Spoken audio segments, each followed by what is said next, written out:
Mapagpalang araw po, Kuya Chris, at sa lahat ng tagapakinig. Tawagin mo na lamang po ako sa pangalang Daniel. Hindi ko nababanggitin ng eksaktong lugar para sa kaligtasan ng aking pamilya kung saan ito nangyari. Ngunit ako ay ipinanganak at lumaki sa isang liblib na bahagi ng Davao. Sa gilid ng kabundukan, kung saan ang gabi ay mas maitim kaysa sa karaniwang dilim ng syudad. Ang ikukwento ko po ngayon ay hindi katang-isip. Ito ay sunod-sunod na karanasan ko mismo. Mga pangyayaring nagsimula sa simpleng pagbisita at nauwi sa paulit-ulit na pakikipagtagisan sa mga nilalang na hindi dapat umiiral sa mundo ng mga tao. 19 na taong gulang ako noon at ang kuya kong si Adrian ay 25. Siya ang tumatayong kanang kamay ng aming ama sa pamamahala ng aming babuyan sa labas ng lungsod. Ang lugar na yun ay napapaligiran ng mga puno ng saging, niyog at makakapal na talahib na tila ba kayang lamunin ang sinumang hindi sanay sa katahimikan ng probinsya. Ang babuyan ang isa sa pinakamalaki naming pinagkukunan ng kita. Araw-araw ay may delivery ng feeds. May mga tauhang pumapasok at lumalabas at may mga truck na nagdadala ng mga alagang baboy patungo sa palengke. Sanay na ako sa amoy ng kulungan at sa ingay ng mga alaga.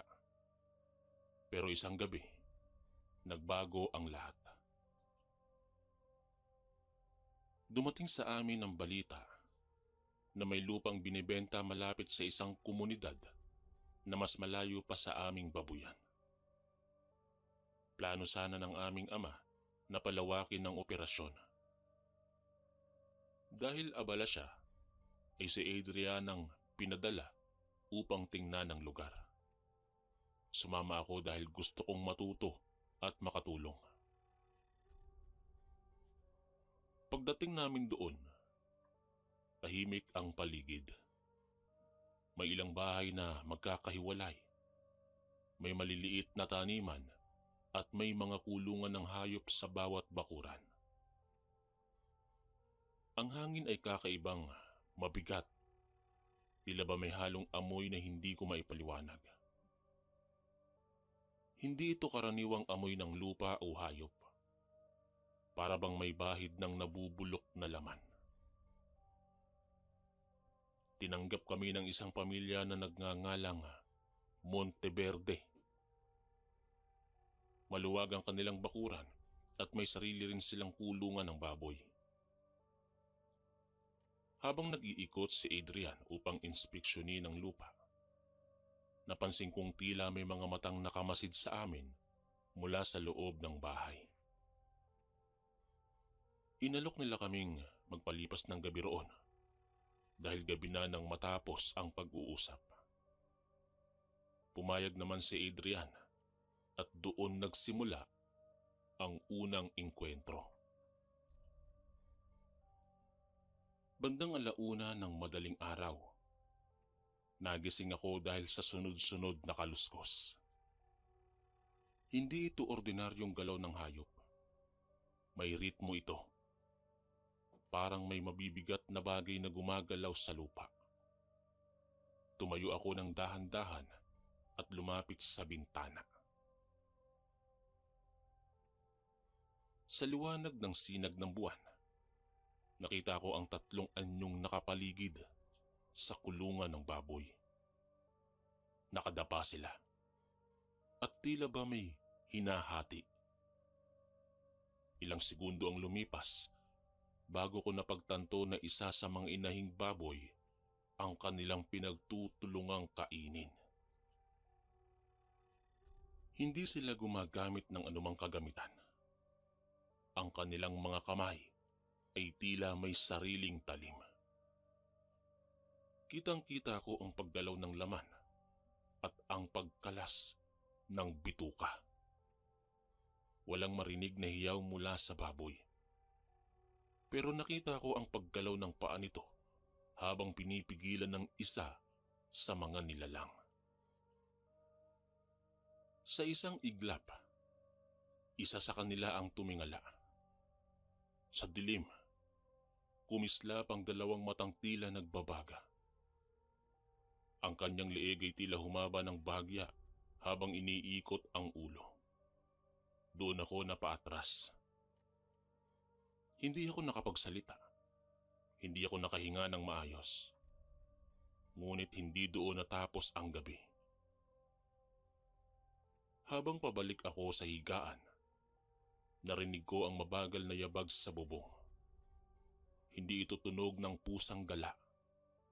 Mabigat ito at sinasabayan ng pagkamot sa yero na tila ba sinusubukang buksan ng bubungan. Doon ko naramdaman ang tunay at unang takot. Biglang lumakas ang kaluskos na yun at may bahagi ng bubong na bahagyang umangat.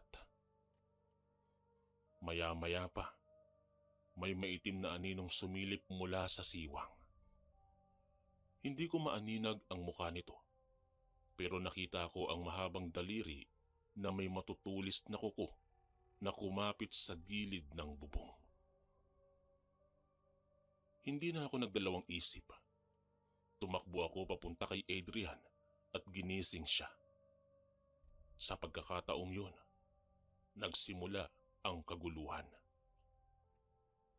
Nagising ang mga tao sa buong bahay dahil sa malakas na pagkalabog mula sa likod. Isang baboy ang biglang sumigaw ng napakalakas.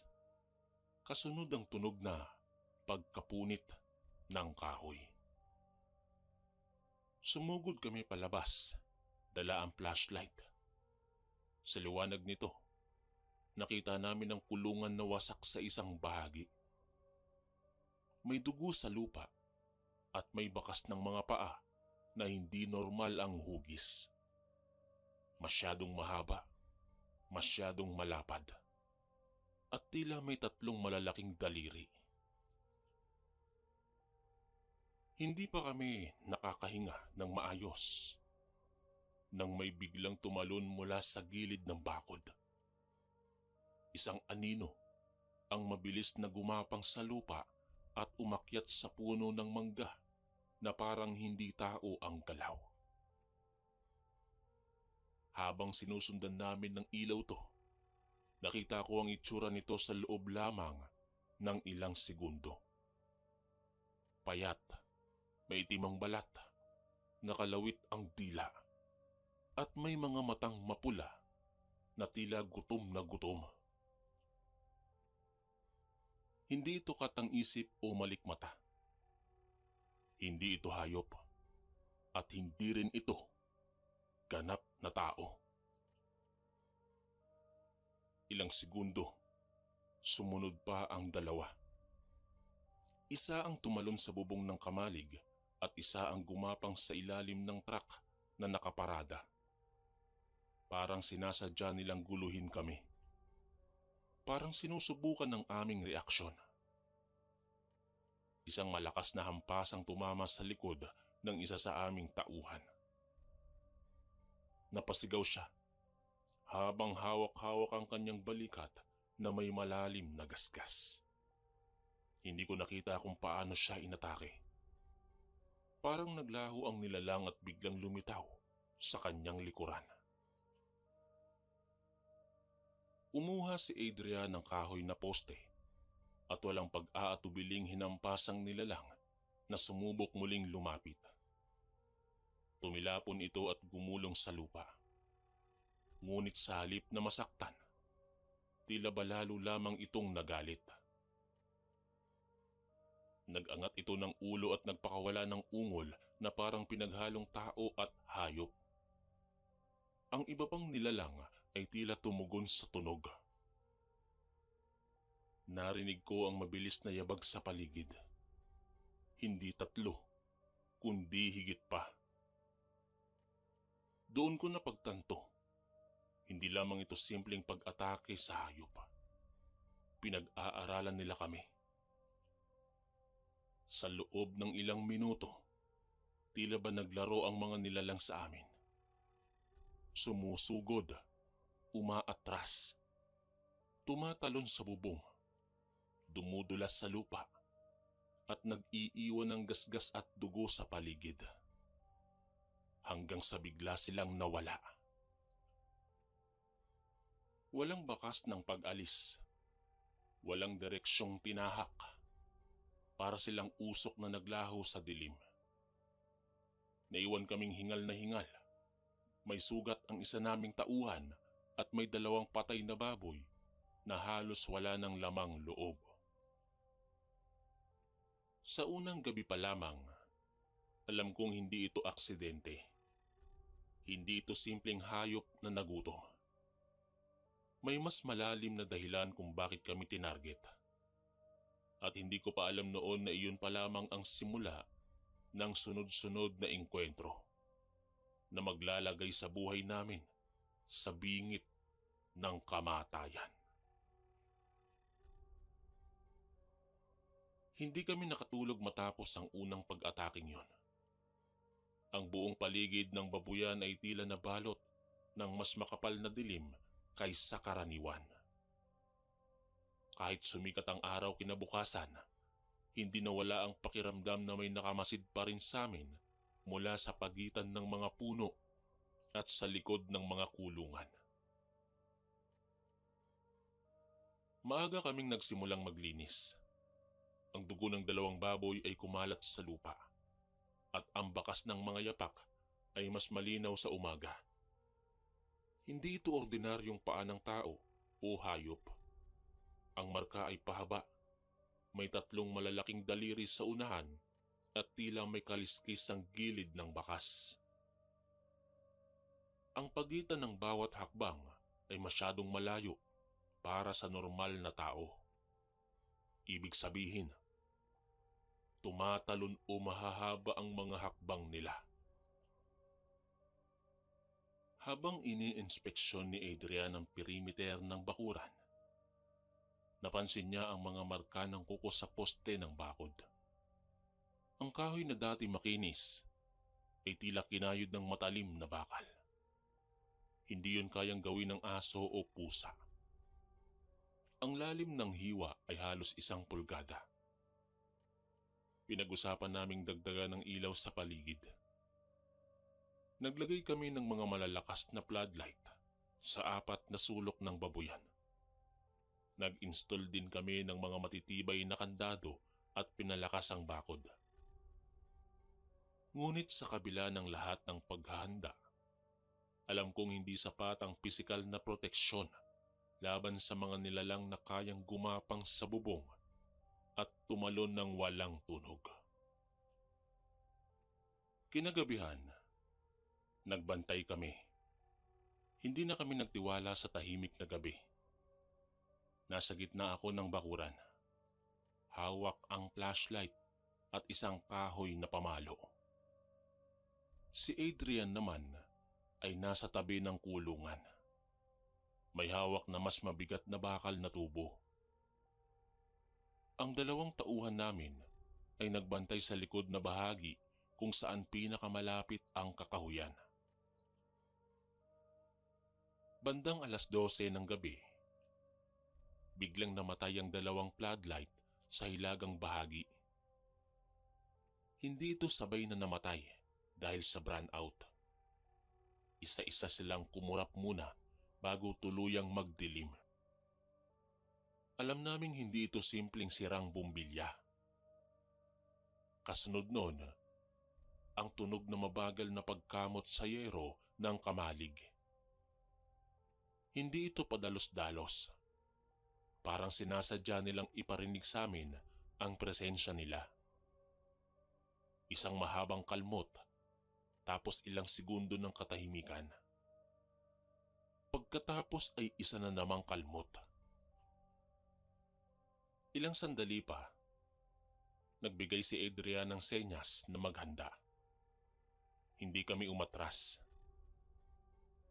Mula sa gilid ng kakahuyan, may gumalaw na anino At sa una, akala ko'y isang tao na nakayuko. Pero habang papalapit ito sa liwanag, nakita kong ang galaw nito ay parang butiki. Mabilis, mababa ang katawan at halos dikit sa lupa. Tumigil ito sa labas ng bakod at dahan-dahang tumayo.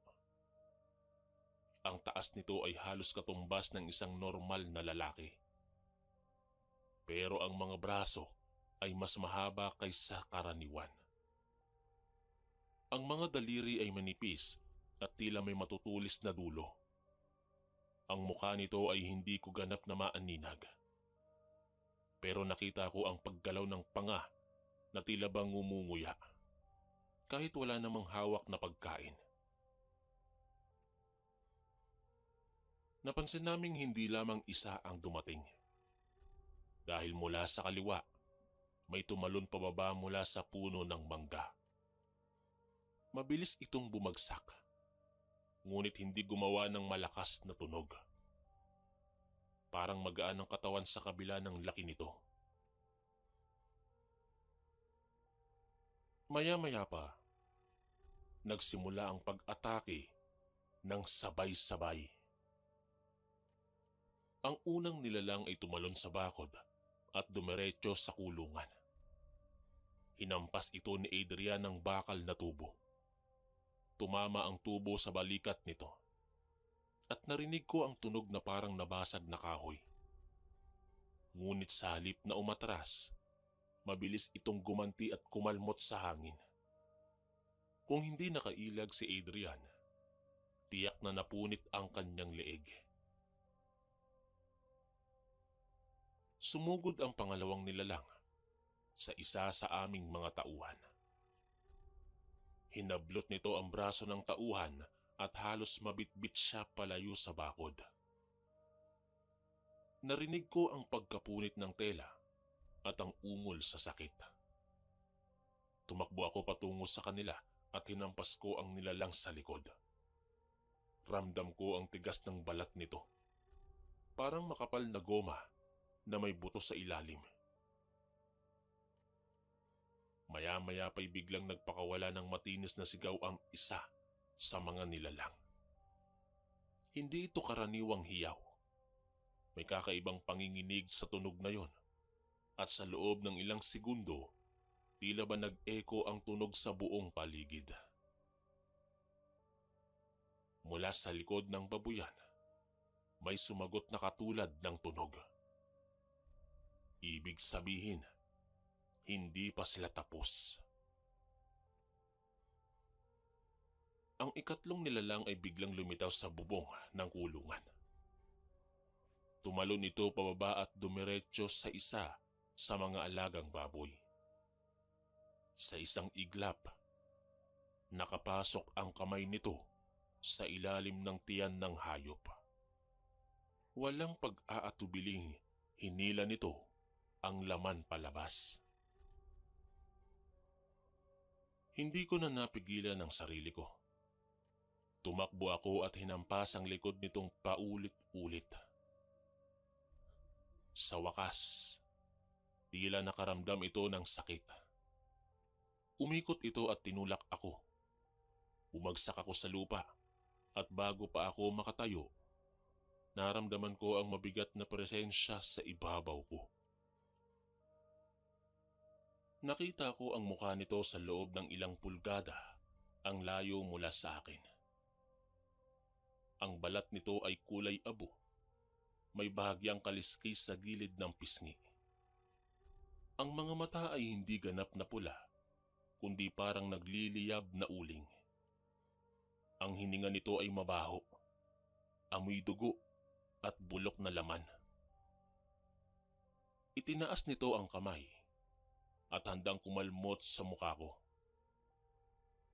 Sa huling segundo, tumama ang bakal na tubo ni Adrian sa ulo nito.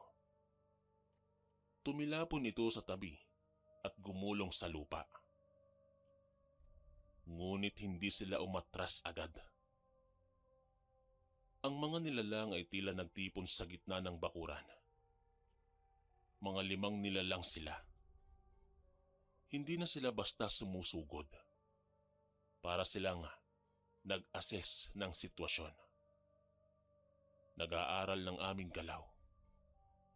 Unti-unti silang umatras patungo sa kakahuyan. Ngunit habang umaatras, hindi nila inaalis ang tingin sa amin. Bago tuluyang maglaho, isa sa kanila ang dahan-dahang tumayo ng tuwid at bahagyang ngumiti. Sa liwanag ng buwan, nakita ko ang hanay ng matutulis nitong ngipin. Yun ang malinaw na mensahe. Hindi ito basta gutom. Hindi ito random na pag-atake. Hinahamon nila kami. Kinabukasan, mas lumala ang sitwasyon. Nakatanggap kami ng balita mula sa kalapit na sakahan na may 2 kambing ang natagpuang patay. Halos walang dugo. May mga bakas ng pagkalagkad sa lupa na papunta sa kakahuyan. Sa puntong iyon, alam kong hindi na ito isolated incident. Lumalawak ang sakop ng pag-atake. Ngunit ang pinakanakakatakot ay ang natuklasan namin sa hapon na yon. Sa gilid ng bakod, may nakasabit na piraso ng tela. Unit iyon at may bahid ng dugo. Nakilala ko agad ang telang yon. Bahagi iyon ng suot ng tauhan naming kinagat nung nakaraang gabi. Ibig sabihin, hindi lang nila kami inatake. Sinadya nilang mag-iwan ng tanda. Parang paalala na kaya nila kaming lapitan kahit kailan nila gustuhin. Habang papalubog ang araw, muling bumigat ang hangin. Ang katahimikan ay mas nakakabingi kaysa sa anumang sigaw. At sa kaibuturan ng aking dibdib, ramdam kong ang susunod na gabi ay hindi na lamang tungkol sa pagdepensa. Ito na ang gabi na susubukan nilang kumuha ng buhay. Pagkatapos ng ikalawang gabi ng pag-atake, hindi na lamang negosyo ang nakataya kundi ang kaligtasan mismo ng aming pamilya. Ang mga nilalang ay hindi na basta gumagalaw sa kakahuyan o sa paligid ng kulungan. Unti-unti silang lumalapit sa mismong tirahan namin. Yon ang malinaw na mensahe ng punit na tela at ng mga bakas ng dugo na sadyang iniwan sa gilid ng bakod. Nagpasya si Adrian na ilipat muna ang aming mga magulang sa bahay ng isang kamag-anak sa loob ng lungsod. Ngunit tumanggi ang aming ama. Hindi raw kami dapat magpatalo sa takot. Hindi kami maaaring basta umalis sa sariling lupain dahil lamang sa mga aninong gumagapang sa gabi. Pero sa kabila ng kanyang pagmamatigas na paninindigan, nakita ko ang pag-aalala sa kanyang mga mata. Kinahapunan, nagsimula kaming maghanda para sa isang mas matinding paglusob. Naglagay kami ng asin sa paligid ng bahay at sa bawat bintana. Nag-ayos kami ng improvised na mga sandata, mga kahoy na patpat, tubo at itak. Hindi kami mga mandirigma, pero wala kaming pagpipilian. Kung aatras kami, tuluyang kaming lalamunin ng takot. Bandang 10:00 ng gabi, bumagsak ang bigat ng katahimikan sa buong lugar. Wala ni isang kuliglig ang maririnig. Kahit ang mga aso sa malayo ay hindi tumatahol.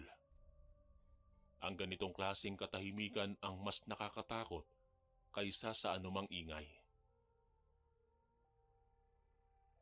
Nasa loob kaming lahat ng bahay nang marinig namin ang unang kalabog.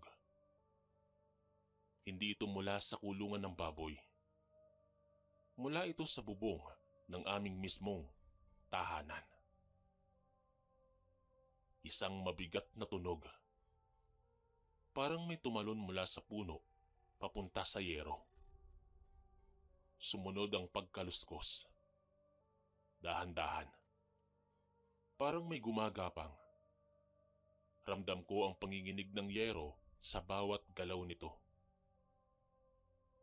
Hindi kami nagsalita. Lahat kami ay nakatingala. Hinihintay ang susunod na mangyayari. Maya-maya pa, biglang may matinis na tunog na pagkayod sa yero. Hindi ito simpleng pagkamot. Parang sinusubukan nilang butasin ang bubong. Ang tunog ay tuloy-tuloy, agresibo, at may kasamang pag-ungol na halos hindi marinig, ngunit sapat para maramdaman ang presensya nila. Sumunod ang ikalawang kalabog. Sa kabilang bahagi naman ng bubong. Ibig sabihin, hindi lamang isa ang nasa itaas.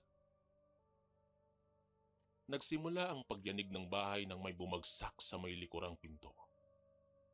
Ang kahoy na pintuan ay kumalabog sa lakas ng impak. Isang beses, 2 beses, hanggang 3 beses.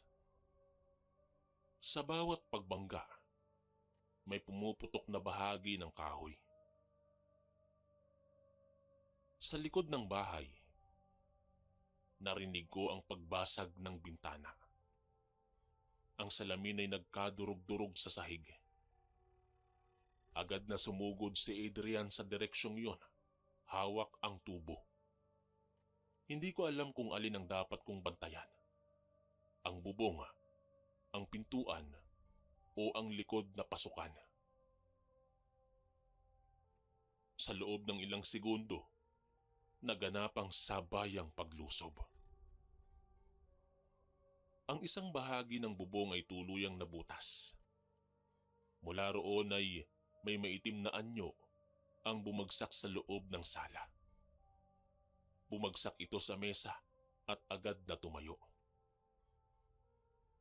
Sa unang pagkakataon, nasilayang ko ng malinaw ang isa sa kanila sa loob mismo ng aming bahay. Ang balat nito ay hindi simpleng maitim. May bahagyang teksturang parang tuyong balat ng reptilya. Ang mga mata ay dilaw na may manipis na pulang guhit sa gitna. Ang bibig ay masyadong malapad para sa proporsyon ng muka. At sa bawat paghinga ay sumisingaw ang mabahong amoy ng dugo. Hindi ito nag-aksaya ng oras. Tumalon ito patungo sa aking ama. Hindi ko na inisip ang panganib. Tumakbo ako at hinampas ko ito sa tagiliran. Hindi sapat ang lakas ko upang tuluyang pabagsakin ito. Pero sapat upang ilihis ang atake. Bumagsak ito sa gilid ng sala at gumulong sa sahig na parang walang buto. Sa kabilang bahagi ng bahay, tuluyan ng bumigay ang likurang pinto. 2 pa ang pumasok, gumagapang sa sahig. Mabilis at halos hindi gumagawa ng tunog. Ang isa sa kanila ay dumiretso sa hagdan patungo sa taas. Doon nakatago ang aming ina. Sumunod si Adrian at narinig ko ang malakas na banggaan sa itaas. Ang hagdan ay umalog sa bigat ng sagupaan. May tunog ng bakal na tumama sa laman, kasunod ang pag-ungol na parang nagmumula sa malalim na kuweba. Ang isa namang nilalang ay sumugod sa akin. Ramdam ko ang hangin sa pagdaan ng kuko nito malapit sa aking muka. Nakaiwas naman ako, ngunit nadaplisan ang aking braso.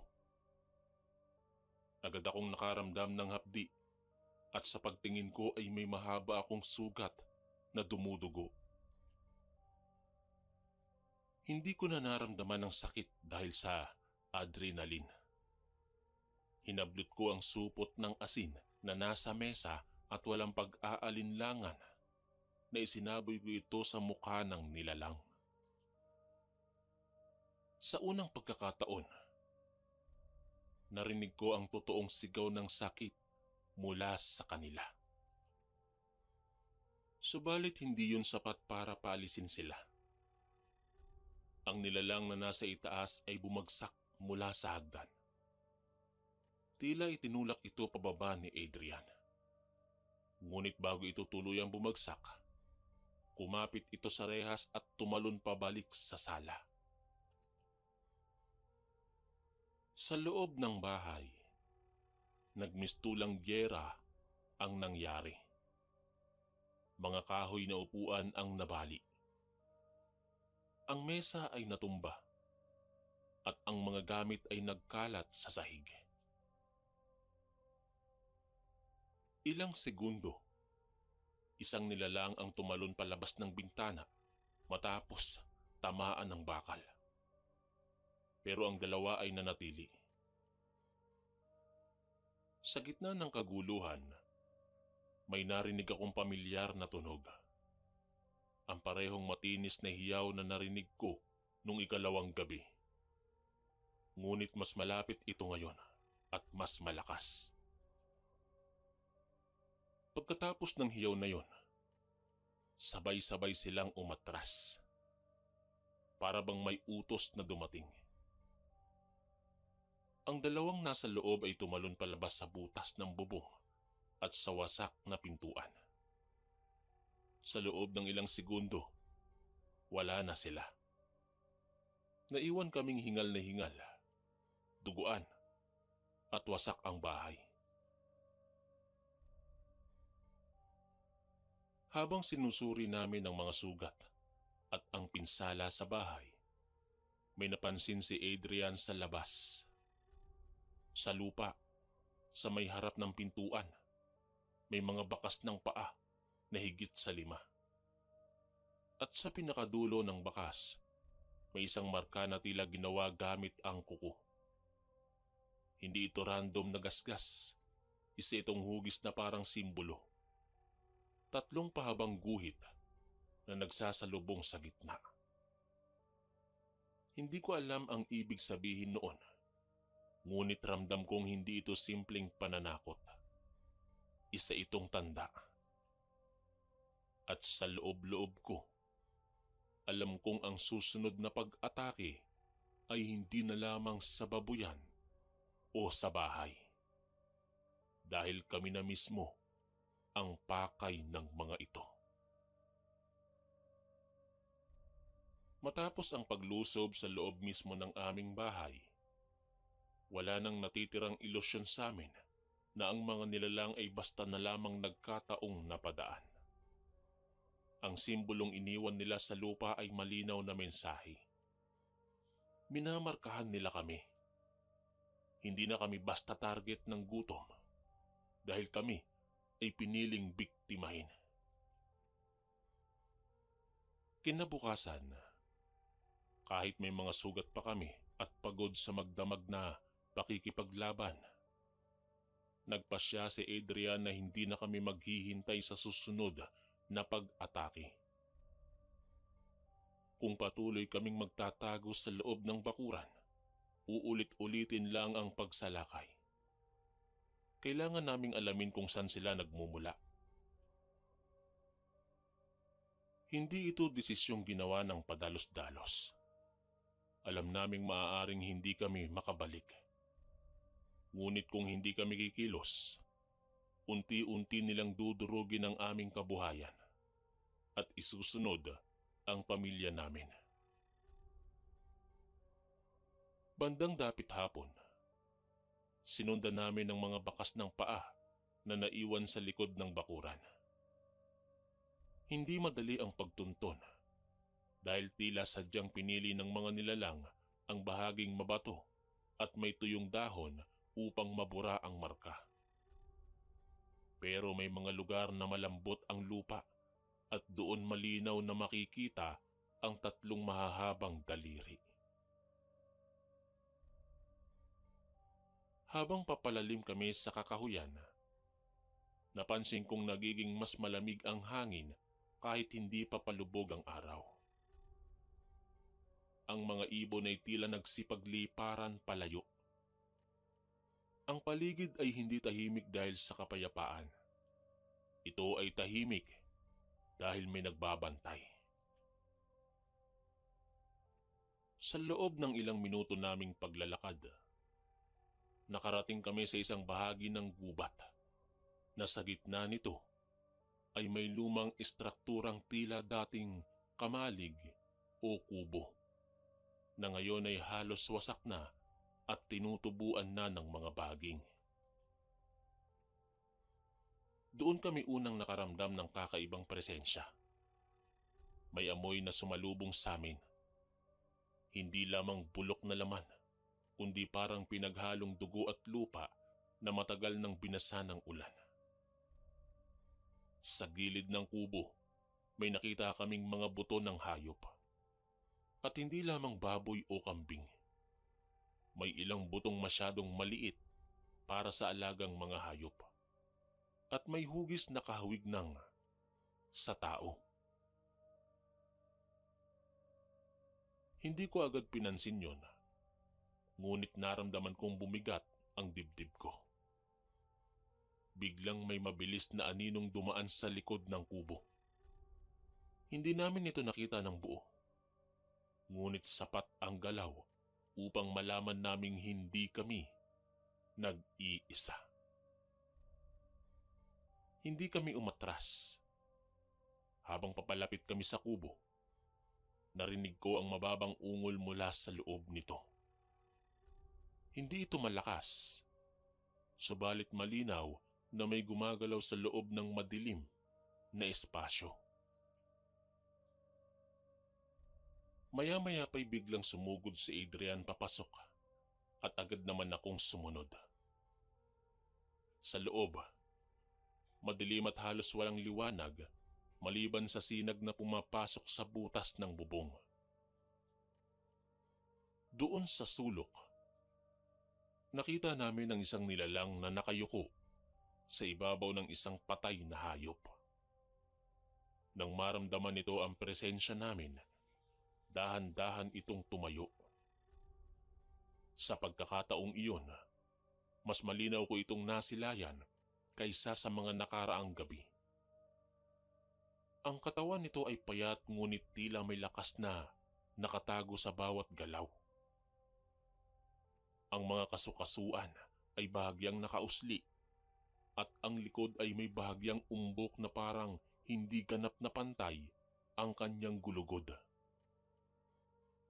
Hindi naman ito umatake agad.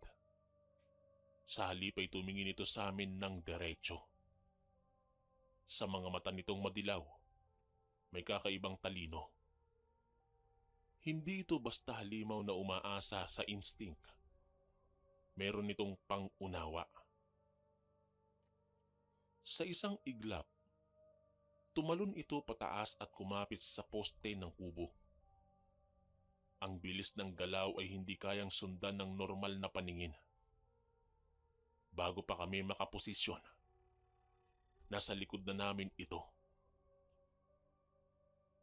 Isang malakas na hampas ang tumama sa likod ko. Bumagsak ako sa lupa at bago pa ako makabangon, naramdaman ko ang matalim na kuko na dumikit sa aking balat. Hindi pa ito bumabaon. Para bang sinusubukan lamang niya ang aking reaksyon.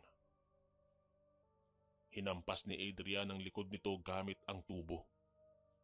At sa pagkakataong ito, mas malakas ang tama. Napasigawang nilalang at tumilapon sa pader ng kubo. Ngunit hindi yon nag-iisa. Dahil mula sa madilim na bahagi ng kubo, may dalawa pang gumapang palabas. Pareho ang anyo, mahabang braso, manipis na mga daliri at matang kumikislap sa dilim. Muling nagsimula ang sagupaan sa loob ng masikip na espasyo.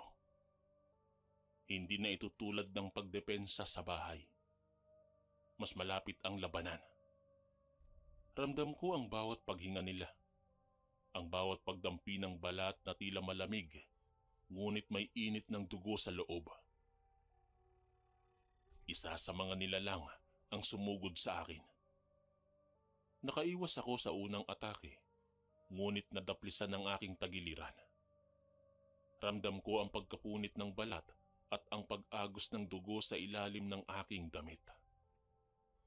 Pero sa halip na umatras, sinunggaban ko ang supot ng asin na dala ko at isinaboy ko sa mukha nito. Muli, umusok ang balat nito at napaatras. Ngunit hindi tulad ng inaasahan ko. Tila mas mabilis itong nakarecover. Sa kabilang bahagi, nahagip si Adrian sa binti.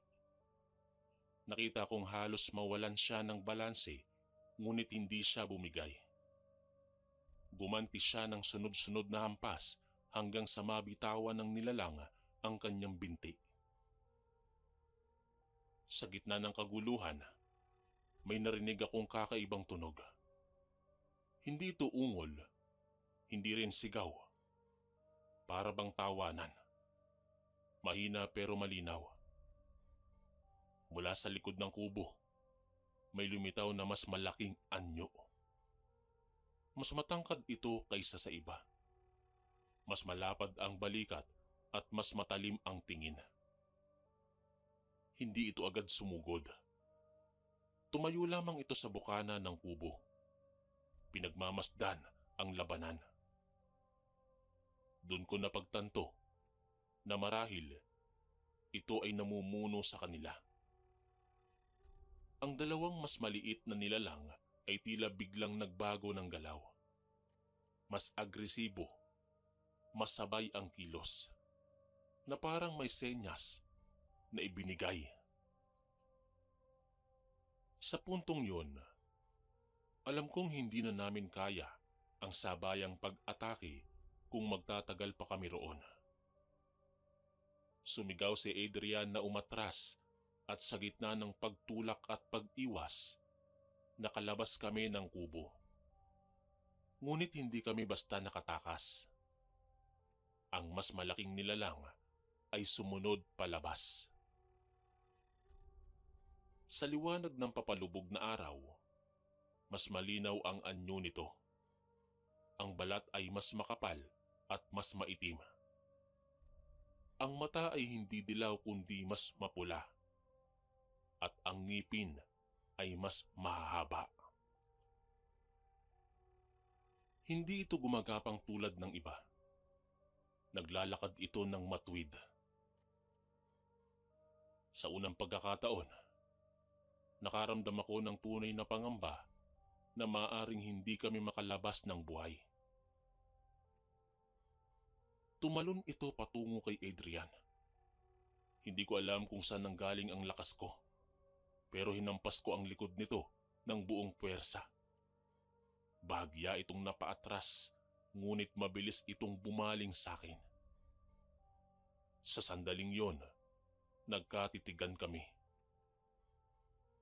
Walang emosyon sa mukha nito. Walang galit. Walang awa. Para lamang itong tagamasid na gumaganap ng tungkulin. Bago pa ito makasugod muli, may narinig kaming malayong sigaw mula sa kakahuyan. Hindi iyon galing sa kanila, kundi mga tao. May ilang kalalakihan mula sa kalapit na sakahan ang paparating. Dala ang mga itak at ilaw. Sa paglapit ng liwanag at tunog ng maraming yabag, umatras ang mga nilalang. ang mas malaking anyo ang huling umatras. Subalit bago ito tuluyang lumusot sa dilim ng gubat, nag-iwan ito ng isang malalim na kalmot sa puno, sa tabi ng kubo.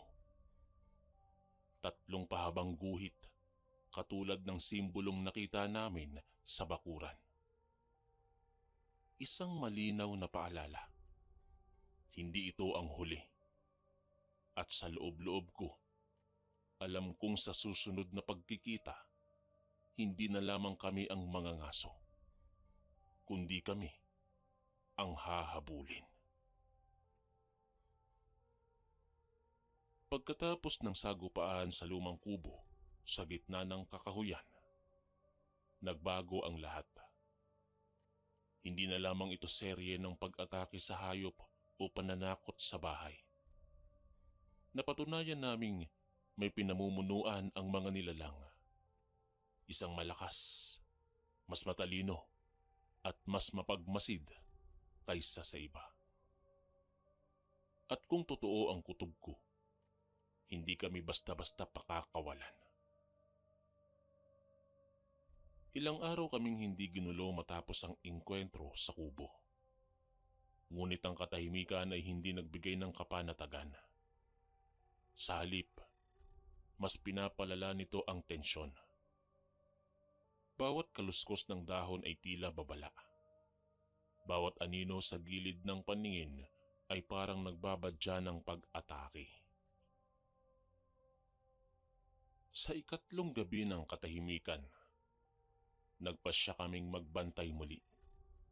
Hindi na lamang si Adrian at ako ang nakaposisyon. Pati ang 2 naming tauhan ay armado at nakahanda na. Mas maaga kaming nagsimulang mag-ikot sa paligid ng bakuran. Bandang 11:00 ng gabi, nagsimulang umihip ang malamig na hangin mula sa gubat. Hindi ito karaniwang hangin ng gabi. May kasama itong amoy na pamilyar. Amoy ng dugo at nabubulok na laman. Naramdaman ko agad ang pagbabago sa paligid. Ang mga alagang baboy ay nagsimulang maging balisa. May ilan na humahampas sa kulungan na tila ba gustong makawala.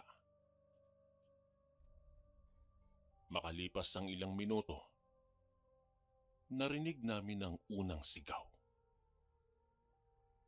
Hindi ito mula sa bakuran. Mula ito sa direksyon ng kalapit na sakahan. Isang matinis at mahabang hiyaw ng tao. Kasunod ang pagtahol ng mga aso. Hindi na kami nag-atubili. Tumakbo kami papunta roon, dala ang ilaw at mga sandata. Habang papalapit kami, narinig ko ang tunog ng mabilis na paggalaw sa pagitan ng mga puno. Para bang may maraming nilalang na sabay-sabay na kumikilos. Pagdating namin sa sakahan, bumungad sa amin ang kaguluhan.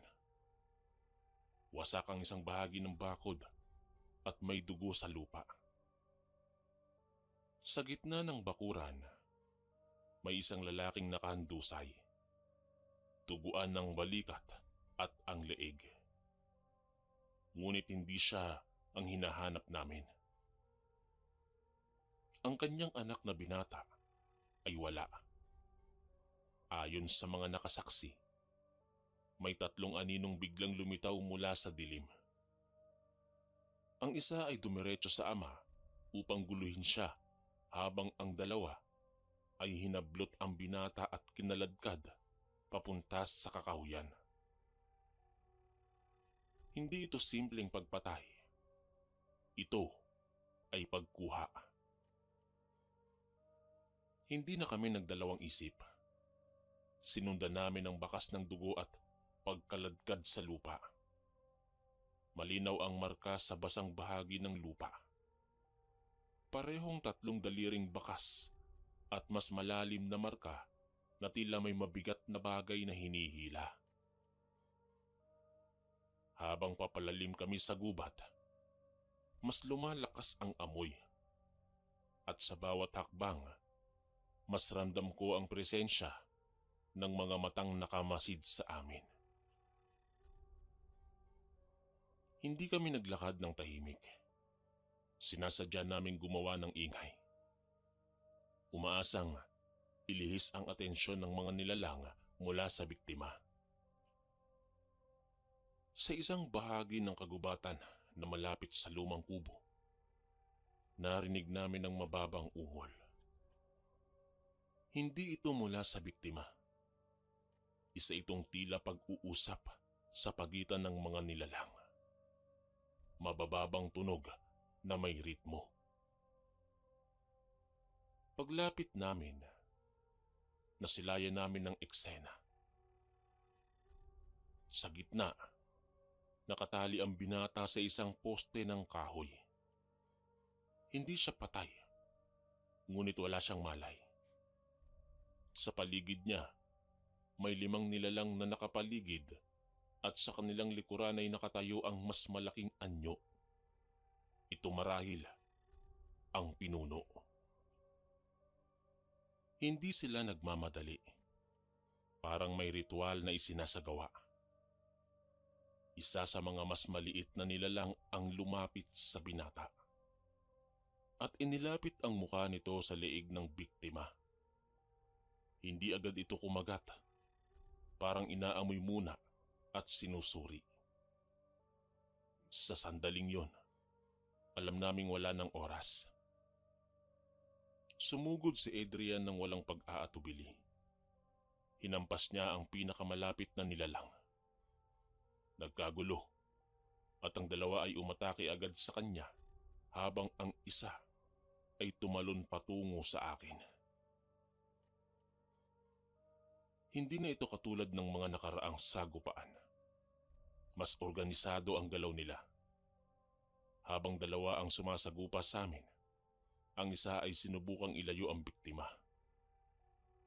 Hinampas ko ang nilalang na humahawak sa lubid ng poste. Natamaan ito sa braso at napaatras. Subalit mabilis itong bumawi at kumalmot sa aking dibdib. Ramdam ko ang pagkapunit ng damit at ang init ng dugo.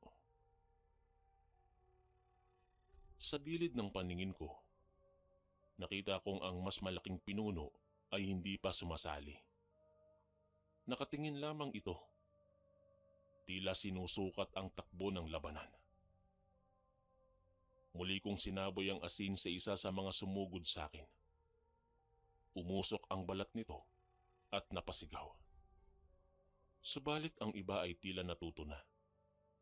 Umiiwas sila sa direktang tama at nagsimulang umatake mula sa gilid. Si Adrian ay natumba matapos matamaan sa likod.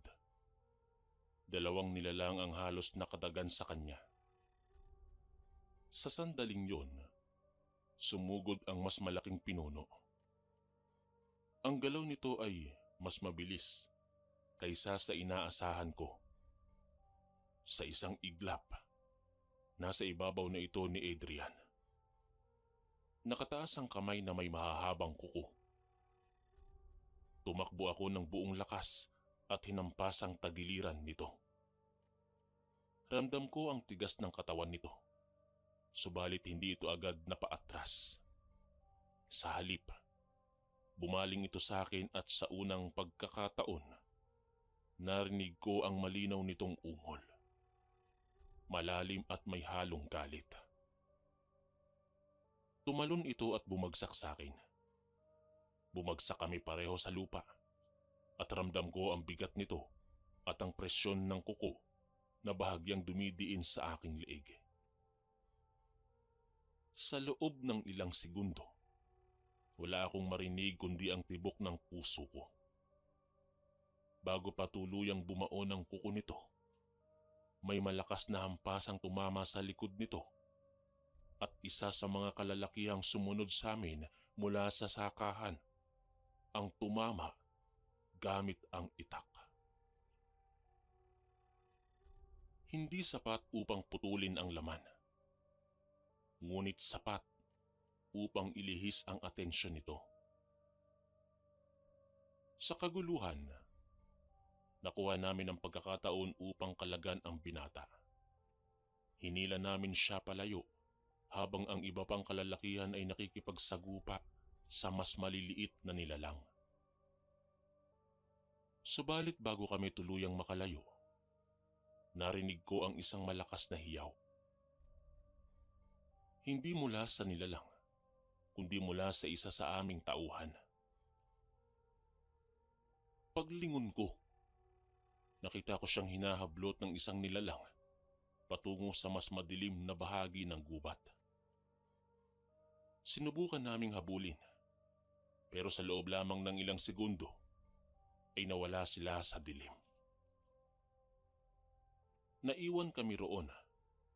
May sugat, may nailigtas, pero may nawala naman. Hindi na namin nakita ang aming tauhan. Kinabukasan, natagpuan namin ang kanyang katawan sa gilid ng ilog. Halos wala ng dugo at may 3 malalim na marka sa dibdib. Ang pagkawala niya ay ang unang tunay na kabayaran ng aming pakikipaglaban. At doon ko tuluyang naunawaan, hindi lamang kami sinusubok, kami ay inuusig. At sa bawat gabi na magpatuloy ang laban, may posibilidad na may isa na namang hindi na makakabalik. Ang pagkawala ng aming tauhan ang tuluyang nagpatibay sa desisyon naming tapusin ang lahat. Hindi na sapat ang pagtatanggol. Hindi na sapat ang pagbabantay. Hanggat buhay ang pinuno ng mga nilalang, babalik at babalik sila. Hindi sila titigil sa pagkuha ng hayop o tao. At kung patatagalin pa namin ito, mas marami pang buhay ang mawawala. Sa loob ng 2 araw, matapos ang insidente sa ilog, naghanda kami. Hindi na lamang kami ang kikilos. Nakipag-ugnayan si Adrian sa ilang kalalakihan mula sa kalapit na sakahan.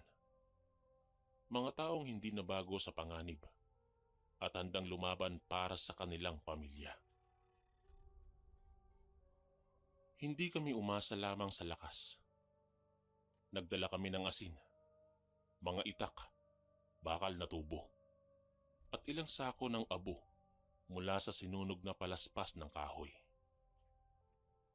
Hindi ko alam kung alin doon ang tunay na makakaapekto sa kanila. Ngunit sa mga nakaraang sagupaan, malinaw na may reaksyon sila sa asin at sa apoy. Pinili naming kumilos sa gabi.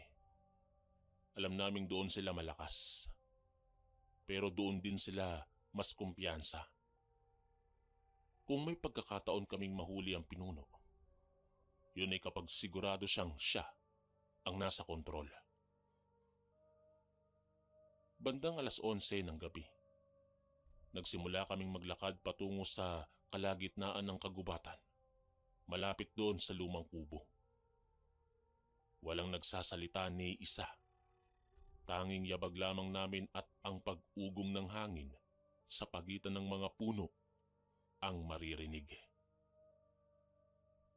Habang papalapit kami, naramdaman ko ang parehong lamig na bumabalot sa paligid tuwing may presensya sila. Ang mga ibon ay tahimik. Ang mga kulisap ay tila naglaho. Pagdating namin sa gitna, wala kaming nakita agad. Ngunit alam naming nandun sila. Sa gitna ng lugar kung saan minsan nilang ginamit ang poste para itali ang binata. May bagong marka sa lupa. Ang parehong simbolong 3 guhit na nagsasalubong. Mas malalim ito ngayon. Tila ba sadyang kinayod gamit ang matutulis na kuko? Hindi kami naghintay na sila ang unang kumilos. Agad naming isinaboy ang abo sa buong lugar. Bumuo kami ng bahagyang bilog sa gitna. Hindi ito perpekto pero sapat upang lumikha ng hadlang kung sakaling may epekto nga ito sa kanila. Ilang segundo ang lumipas bago marinig ang unang galaw. Mula sa likod ng kubo, may isang anino ang lumabas. Sumunod ang isa pa at dalawa pa. Apat sila sa una. Hindi sila agad sumugod. Umikot sila sa buong lugar at sinusukat ang distansya sa pagitan namin at ng abo. Maya-maya pa, narinig ko ang mababang ungol mula sa mas madilim na bahagi ng gubat. Doon, lumabas ang pinuno. Mas malinaw ko na siyang nakikita ngayon sa liwanag ng mga dalang ilaw. Mas matangkad siya kaysa sa iba at mas tuwid ang tindig, kagaya nga ng nasabi kanina. At ang balat nito ay tila mas makapal at ang mga mata ay mas maliwanag ang pula kaysa dati. Ang mga kuko nito ay mas mahahaba at mas kurbado. Hindi ito gumagapang. Naglakad ito ng dahan-dahan. May kumpiyansa, parang alam niyang siya ang may bentahe. Sa unang galaw ng kanyang kamay, sabay-sabay na sumugod ang apat na mas maliliit na nilalang. Nagkagulo sa buong lugar. Isa sa mga kalalakihan ang agad na tumba matapos tamaan ang balikat. Isa naman ang nagawang makahiwa sa braso ng nilalang. Subalit hindi iyon sapat upang pabagsakin ito. Sumugod naman ang isa sa akin. Nakaiwas ako sa unang atake ngunit nadaplisan ang aking hita. Ramdam ko ang init ng dugo habang sinusubukan kong manatiling nakatayo. Isinaboy ko ang abo sa mukha nito. Ngunit hindi ito tulad ng reaksyon nila sa asin. Hindi sila umusok, pero napaatras sila na tila nahirapan sa paghinga. Sa gitna ng labanan, ang pinuno ay hindi pa rin kumikilos. Pinagmamasdan lamang niya ang sagupaan hanggang sa nakita niya si Adrian. Sa isang iglap, tumalon siya ng mas mataas kaysa sa inaasahan ko at bumagsak sa harap ng aking kapatid. Napaatras si Adrian, ngunit hindi sapat ang distansya. Nagbanggaan ang bakal na tubo at ang kuko ng pinuno. Narinig ko ang matinis na tunog ng metal na kumikiskis sa matigas na bagay. Hindi nagtagal ang unang salpukan. Sa ikalawang galaw, tinamaan si Adrian sa tagiliran. Hindi malalim ang sugat, subalit sapat upang siya'y mawalan ng balanse. Sumugod ako upang ilihis ang atensyon. Hinampas ko ang likod ng pinuno ng buong lakas, pero hindi siya agad bumaling. Sa halip, mabilis niyang hinablot ang aking braso at itinulak ako sa lupa.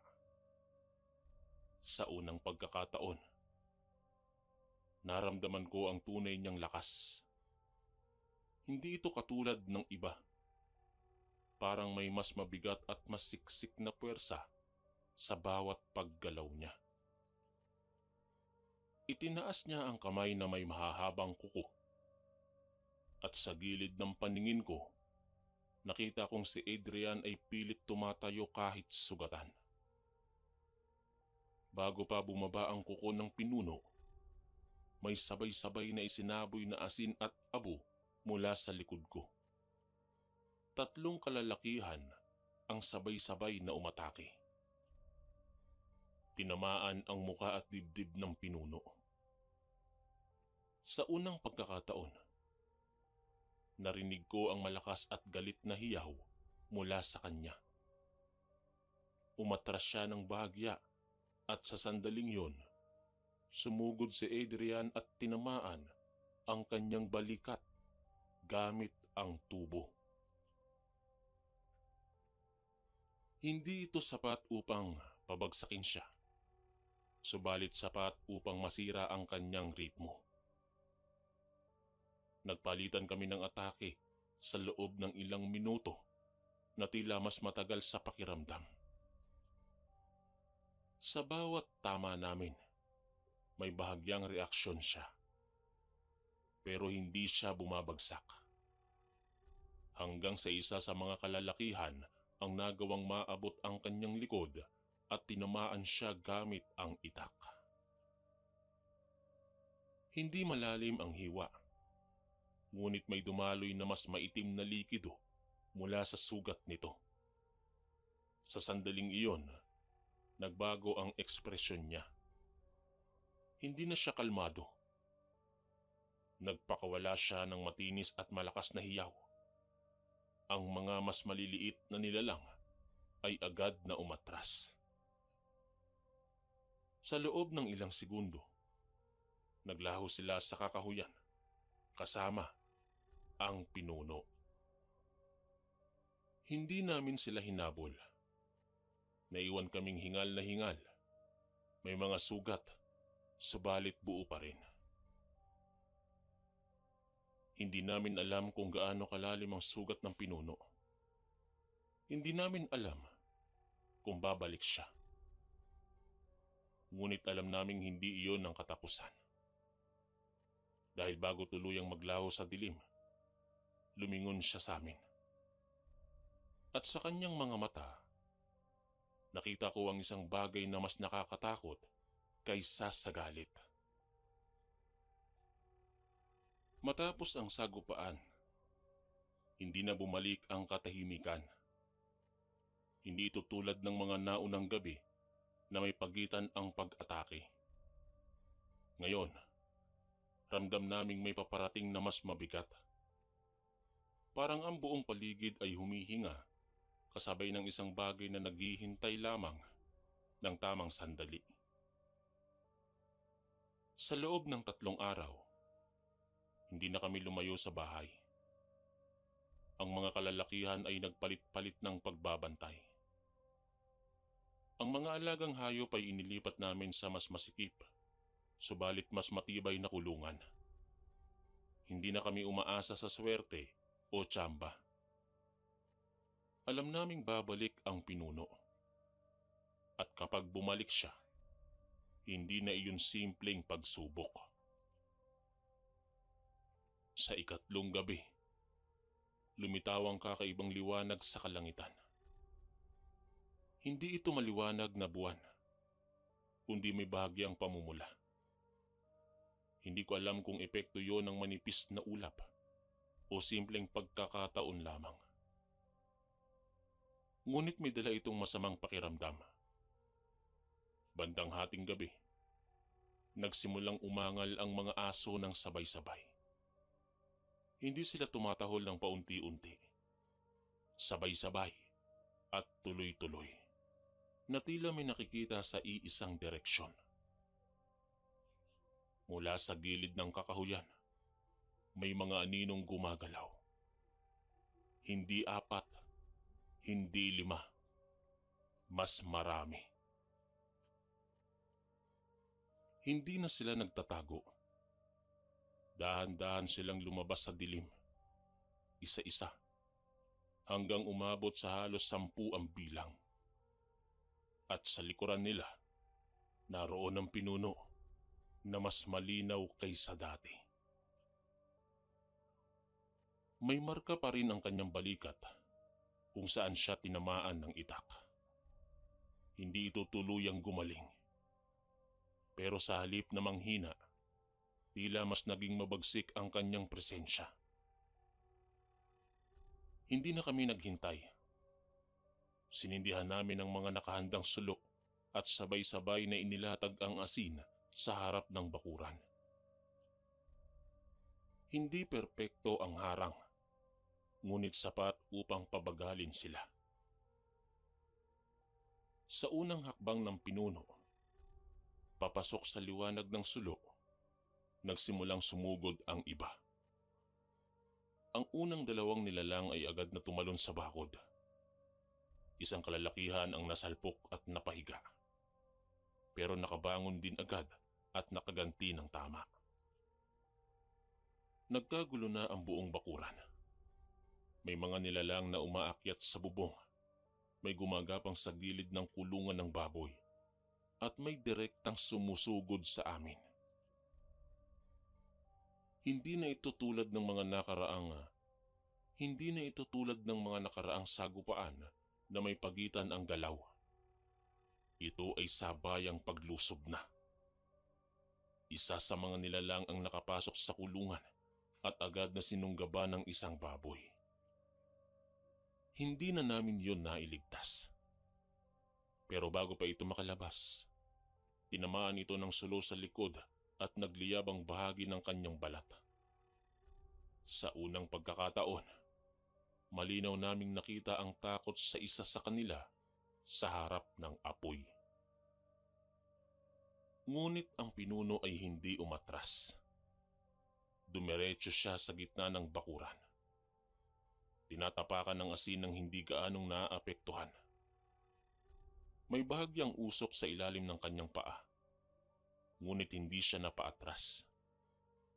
Sumugod siya kay Adrian. Isang mabilis na pagtalon ang ginawa niya at bumagsak sa harap ng aking kapatid. Nagbanggaan ng bakal at kuko at sa lakas ng impact, kapwa sila napaatras. Sinubukan kong lapitan pero may dalawang nilalang ang humarang sa akin. Isa ang umatake mula sa kaliwa at ang isa mula sa kanan. Nakaiwas ako sa una pero tinamaan sa balikat ng ikalawa.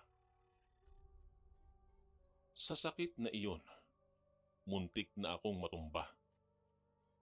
Sa paligid ko, naririnig ko ang sigaw ng mga kasama naming lumalaban. Ang pagkalampag ng bakal sa matigas na kuko at ang pagliyab ng sulo kapag tumatama sa kanilang balat. Pero ang sentro ng lahat ay ang laban nina Adrian at ng pinuno. Nakita kong tinamaan ni Adrian ang kanyang tagiliran. May tumalsik na maitim na likido, ngunit hindi siya bumagsak. Sa halip, hinawakan niya ang bakal na tubo at pilit itong kinukuha mula sa kamay ng aking kapatid. Sa sandaling yon, alam kong kung hindi kami kikilos, doon na magtatapos ang lahat. Kinuha ko ang natitirang sako ng asin at tumakbo papunta sa kanila. Hindi ko na inisip ang mga nilalang sa gilid ko. Tinanggap ko ang isa pang kalmot sa likod habang papalapit. Sa tamang distansya, ibinuhos ko ang buong laman ng sako sa likod ng pinuno. Sa pagkakataong ito, hindi na bahagyang usok lamang ang lumabas. Napaurong siya at naglabas ng mas matinis at mas galit na hiyaw kaysa sa lahat ng narinig ko mula sa kanya. Samantala, si Adrian ay hindi nag-aksaya ng sandali. Tinamaan niya ang tuhod ng pinuno gamit ang tubo. Bahagya namang lumuhod ang nilalang. Ang mga mas maliliit na nilalang ay tila nag-alinlangan. Sa sandaling nakita nilang nanghina ang pinuno, nagkaroon ng pag-aalinlangan sa kanilang galaw. Sinamantala iyon ng mga kasama namin.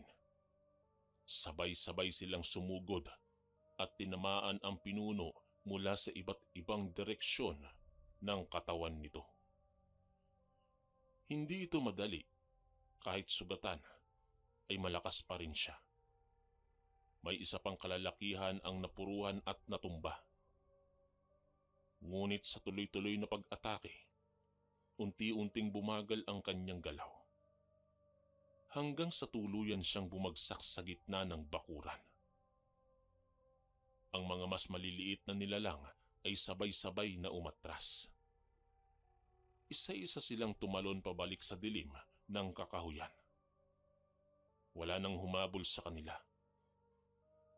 Sa gitna ng bakuran, ang pinuno ay gumagalaw pa. Pero mahina na ito. Hindi namin siya nilapitan agad.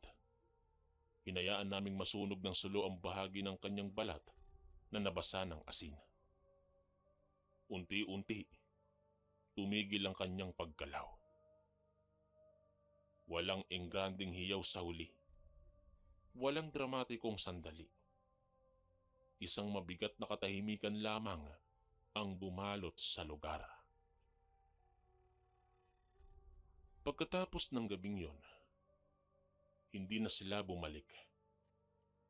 Lumipas ang mga linggo na walang pag-atake. Unti-unting bumalik ang normal na tunog ng gabi. Ang kuliglig, ang mga ibon, ang mahinang hangin sa pagitan ng mga puno. Marami kaming sugat na natamo. May isang buhay na nawala. May mga alagang hindi na namin nailigtas. Ngunit nanatili kami. Sa tuwing naaalala ko ang pulang buwan at ang huling gabing yon sa Davao, hindi ko iniisip ang takot. Iniisip ko ang katotohanang minsan, kahit gaano kadilim ang kalaban, may pagkakataon pa ring manindigan ang tao. Hindi dahil sa mas malakas kami, kundi dahil hindi kami umatras. At hanggang ngayon, sa tuwing sumasapit ang gabi at umiihip ang malamig na hangin mula sa kakahuyan, may bahagi sa akin na nananatiling handa. Dahil alam kong ang mundong ito ay may mga aninong hindi kailanman tuluyang mawawala. Pero sa gabing yon, sa ilalim ng pulang buwan, natapos ang aming laban.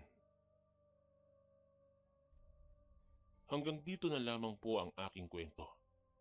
Maraming salamat po sa inyong pakikinig. Lagi ka bang nangihina? Pakakulam o palipad hangin na yan? Ito ang mga signs. Una, mabilis kang mapagod kahit kakagising mo lang. Pangalawa, bigla kang lalamigin o nilalamig o pinagpapawisan kahit hindi naman mainit. Pangatlo, parang may gumagapang na lamig sa likod o dyan sa batok mo. Pang-apat, sumasakit ang ulo o tiyan pero normal naman ang check-up. At ang panglima, pakiramdam mo ay parang may kumukuha ng lakas mo araw-araw. Kaya marami sa amin ang kumuha ng Kaligon Bracelet bilang personal na panangga.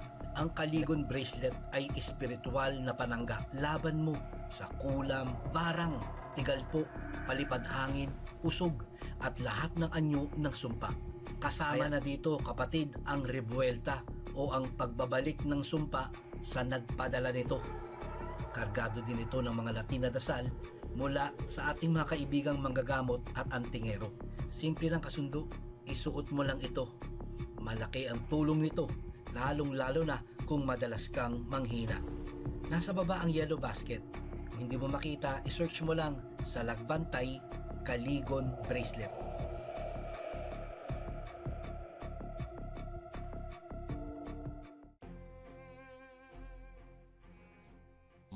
Maraming salamat po mga kaistorya sa pakikinig. At kita-kits po ulit bukas para sa isa na namang nakakatakot na kwento. Ito po si Kuya Chris, ang inyong kaistorya. God bless po at ingat po lagi.